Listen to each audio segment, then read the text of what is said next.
ఎందుకు మీ వయస్సులో ఉన్న వాళ్ళకి మంచి మాటలు చెప్పాలి అని అడిగితే దానికి ఒక్కటే కారణం. జీవితంలో ఎమోషన్ అని ఒక మాట ఉంటుంది. నేను చెప్పిన దాన్ని మీరు చాలా క్యాజువల్గా తీసుకోకండి. మీకు ఇప్పుడు నేను చెప్పిన మాటలు మీరు ఇంటికి వెళ్ళి విచారణ చేయండి. కోటేశ్వరరావు చెప్పిన మాటల వల్ల మనకి ఏమైనా ఉపయోగం ఉందా అని. నేను చెప్పింది ఎంత యథార్థాన్ని మీకు విజ్ఞాపన చేస్తున్నానో మీకు అర్థమవుతుంది. ఈ ఎమోషన్ అన్ని వయస్సుల్లోనూ ఒక్కలా ఉండదు. నీళ్లు కాచుకుంటాం మనం స్నానం చేయడానికి. ఇప్పుడంటే గ్యాస్ స్టవ్ మీద కాస్తున్నారు. మా చిన్నతనంలో పొయ్యిలో కాచేవారు, బాయిలర్లో కాచేవారు. నీరు కాచేటప్పుడు ఉండే శ్రద్ధ, పాలు కాచేటప్పుడు ఉండే శ్రద్ధ వేరుగా ఉంటాయి. నీళ్లు కాచేటప్పుడు పొయ్యి మీద నీళ్లు పెట్టి మీరు ఇంకొక పని ఏదైనా కాసేపు పేపర్ చదివి వచ్చి చూడొచ్చు. నీళ్ళు అలా మరిగిపోతున్నాయి అనుకోండి, పెద్ద సమస్య ఉండదు. పొయ్యి ఆర్పేసి మీరు నీళ్లు పట్టుకెళ్ళిపోయి తొరుపుకుని నీళ్లు పోసేసుకోవచ్చు. అలా మీరు పాలు వదిలేసి వెళ్ళిపోయారనుకోండి, ఇక్కడ నీళ్లు మరుగుతూ ఉంటాయి, మీరు వచ్చేటప్పటికి పాలు ఉండవు, పొంగిపోయి పడిపోతాయి. పాల ఎమోషన్ వేరు, నీటి ఎమోషన్ వేరు. నేను మాట్లాడుతున్నది సైంటిఫిక్గా కాదు, తార్కికంగా మాట్లాడుతున్నాను. ఎమోషన్ అనేటటువంటి దాని స్థితి మీ ఏజ్ గ్రూప్లో ఉన్న వాళ్ళకి, మీ ఏజ్ గ్రూప్ అంటే నేను మాట్లాడుతున్నది పిల్లల్ని ఉద్దేశించి. ఎమోషన్ బతికున్నంత కాలం ఉంటుంది, ప్రతివాడికి ఉంటుంది ఎమోషన్. నాకు ఉంటుంది ఎమోషన్, చిట్ట చివర ఊపిరిపోయేటప్పుడు కూడా ఎమోషన్ ఉంటుంది. కానీ మీ వయస్సులో ఉండే పిల్లల యొక్క ఎమోషన్ వేరు. ఇవాళ నేను దీని మీద ఎడ్యుకేషన్ వాల్యూగా ఎందుకు స్ట్రెస్ చేస్తున్నానంటే, ఇవాళ జరుగుతున్నటువంటి కొన్ని వేల కోట్ల రూపాయల వ్యాపారాలన్నీ ఏ ఉన్నాయో వాటన్నింటినీ కూడా ఎక్స్ప్లాయిటింగ్ ది ఎమోషన్ యొక్క మారు పేరే జరుగుతున్న వ్యాపారాలు. మీరు గమనించండి, ఎప్పుడైనా మీరు ఆ దృష్టికోణంలో ఒక్కసారి విచారణ చేయడం ప్రారంభించండి. నేను మీకు ఏదో 1-2 ఉదాహరణలు చెప్పి వదిలేస్తాను, కానీ మీరు ఆ దృష్టికోణాన్ని కంటిన్యూ చేయండి. చేస్తే మీకు అర్థమవుతుంది. మీ ఎమోషన్ని పణంగా పెట్టుకుని కొన్ని వేల కోట్ల రూపాయల సంపాదన జరుగుతుంది. మనం చాలా ఫ్రీగా మాట్లాడుకుందాం. నాకేం అరమరిక లేకుండా నేను మాట్లాడతాను, నాకేం భయం లేదు. నేను ఉన్న విషయాన్ని ఉన్నట్టు ప్రస్తావన చేయగలిగిన ధైర్యం ఉన్నంత కాలమే ప్రసంగాలు చేస్తాను. నాకు ఆ ధైర్యం లేని నాడు నేను ఏ వేదికకి వెళ్ళను, నేను ప్రసంగాలు చెయ్యను. Board of cricket control India అని ఒకటి ఉంది. ఒకానొకప్పుడు నా చిన్నతనంలో దానికి కొన్ని వేల కోట్ల ఆస్తులు లేవు. సంవత్సరంలో ఎప్పుడో 1-2 మ్యాచెస్ జరుగుతుండేవి. ఇవాళ బోర్డ్ ఆఫ్ క్రికెట్ కంట్రోల్లో ఉండేటటువంటి పదవుల కోసం పెద్ద పెద్ద వాళ్ళ మధ్య కూడా పెద్ద పెద్ద రాజకీయాలు, కొన్ని వేల కోట్ల రూపాయల ఆస్తులు. ఇవాళ క్రికెట్ ఆడడం అంటే కొన్ని వేల కోట్ల రూపాయల ఐశ్వర్యం సంపాదిస్తున్నారు.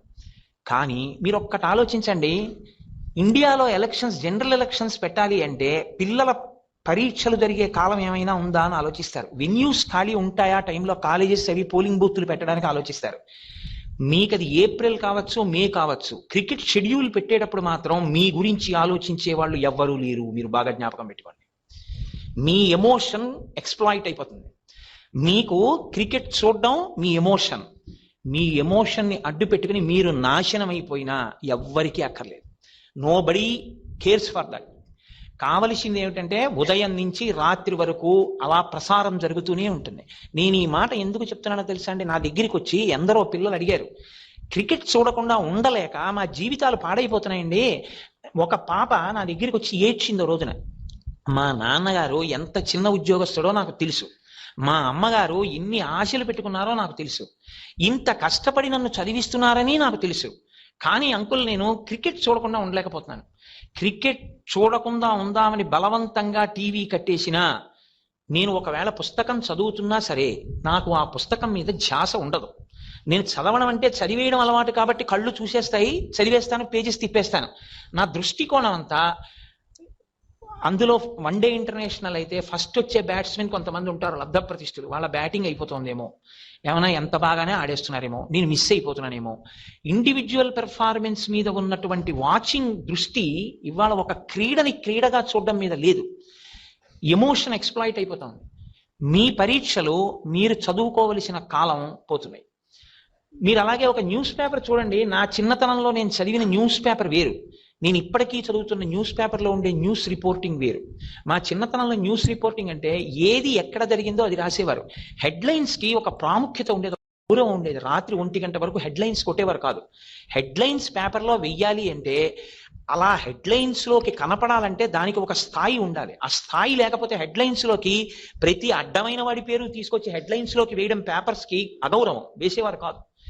ఆ హెడ్లైన్స్ గురించి ముళ్ళపూడి వెంకటరమణ గారు ఆ తర్వాత వేరొకరికి పెద్ద ప్రమాదమే తప్పింది. తమిళనాడులో ఒక రీజనల్ డైలీ ఒకటి ఉండేది, ప్రతిరోజు వచ్చే చిన్న పేపర్, ఒక్క చెన్నైలో సర్క్యులేషన్ లో ఉండేది ఒక తమిళ పేపర్. దానికి సబ్ ఎడిటర్స్ గా ఉన్నారు ముళ్ళపూడి వెంకటరమణ గారు, బాబు గారు ఇద్దరు. ఉన్న రోజుల్లో ఎడిటర్ గారు పెద్ద ఆయన, ఓ ముసలాయన ఉండేవారు. ఆయన చాలా కోపిష్టివాడు. ఆయన రాత్రి 11:30-12 వరకు ఉండి, నాకు చాలా జ్వరంగా ఉందిరా, నేను వెళ్ళి పడుకుని నిద్రపోతాను, మీరు టెలిప్రింటర్ దగ్గర కూర్చోండి. ఆ రోజుల్లో ఆన్లైన్లు ఇవి లేవు, టెలిప్రింటర్ దగ్గర ఉండండి, స్టాలిన్ ప్రమాదకరమైన స్థితిలో ఉన్నాడు, ఒకవేళ స్టాలిన్ చచ్చిపోతే ఇదిగో స్టాలిన్ జీవిత చరిత్ర, స్టాలిన్ అస్తమయం అని పెట్టి ఈ న్యూస్ అంతా వేసేసేయండి.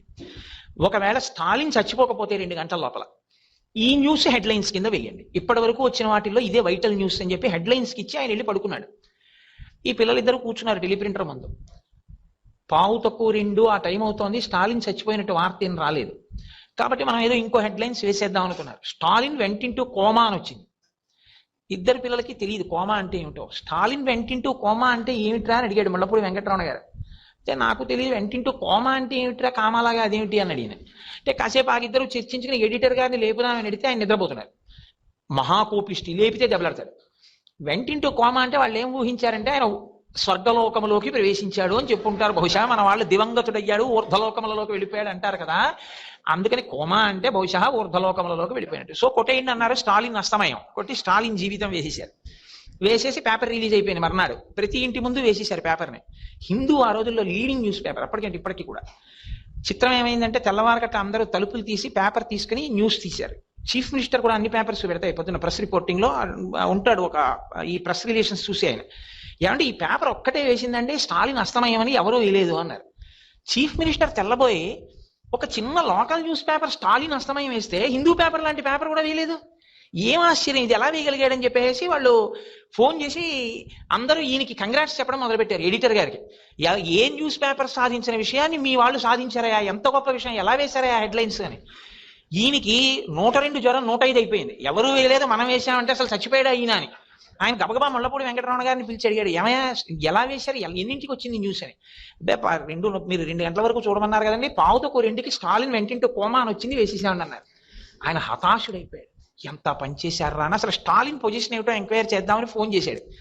కనుక్కుంటే ఆ తర్వాత టెలిప్రింటర్ మీద వచ్చినటువంటి న్యూస్ రిపోర్ట్స్ అవి చూస్తే అదృష్టవశాత్తు తెల్లవారగట్ట 5 గంటలకి స్టాలిన్ చచ్చిపోయాడు.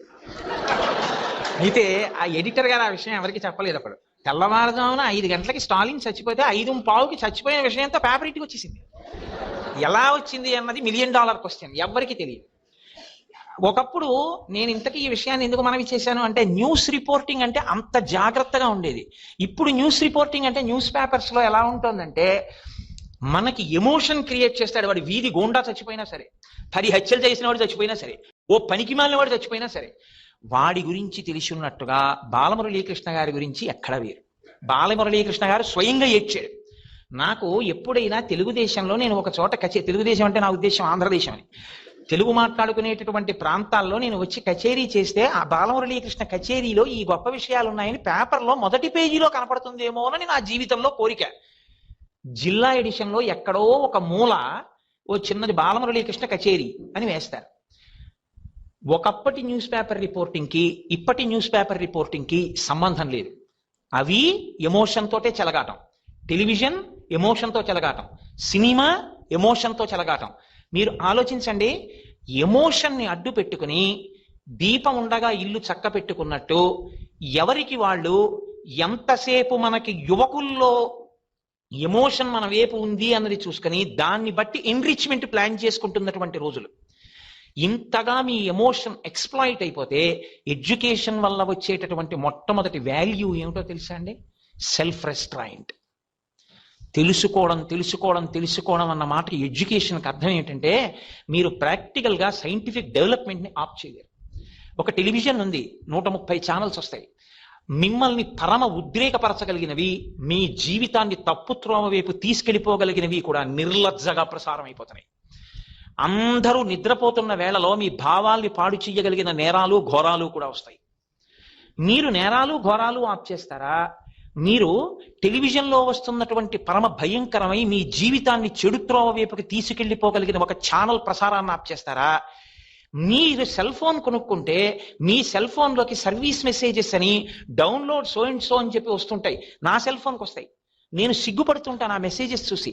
సర్వీస్ మెసేజ్ అని వస్తుంది, click on, just click you will get this అని. అంత భయంకరమైన మెసేజెస్ వస్తుంటే మీరు సెల్ ఫోన్లో ఇవాళ మీరు వాడుకుందామని పెట్టుకున్న సెల్ ఫోన్ వ్యవస్థని మీరు ఆప్ చేస్తారా? ఎవడి ఇష్టం వచ్చినట్టు వాడు పుస్తకాలు వేసేసి మ్యాగజైన్స్ అమ్మేస్తుంటే, ఏవి కలర్ ఫొటోస్ వేస్తే యూత్ తొందరగా పాడే పేపర్ చూస్తారో న్యూస్ పేపర్లో అవి మాత్రమే కలర్ ఫొటోస్ వేసి అబ్దుల్ కలాం గారి ఫోటో కూడా బ్లాక్ అండ్ వైట్ లో వేస్తారో అటువంటి పేపర్ల వ్యవస్థని మీరు ఆప్ చేస్తారా? మీరు ఏం ఆప్ చేస్తారు చెప్పండి. నేనన్న మాటలు మీరు అర్థం చేసుకోలేని అమాయకులేం కాదు. కానీ నేను మాట్లాడుతున్నది విమర్శించడం నా ఉద్దేశ్యం కాదు. మీకు ఒక యథార్థాన్ని ఇవాళ తెలియచెప్పడం నా ప్రయోజనం. నేను అందుకే చెప్పాను, నేను మాట్లాడుతున్నది ఒక విద్వాంసుడిగా మాట్లాడటలేదు, నేను మీ మేనమావగా మీ పినతండ్రిగా మాట్లాడుతున్నానని చెప్పాను. నేను మాట్లాడేటప్పుడు మీ క్షేమం కోరి మాట్లాడుతున్నాను. మీరు భద్రంగా ఉండాలి అని కోరుకుని మాట్లాడుతున్నాను.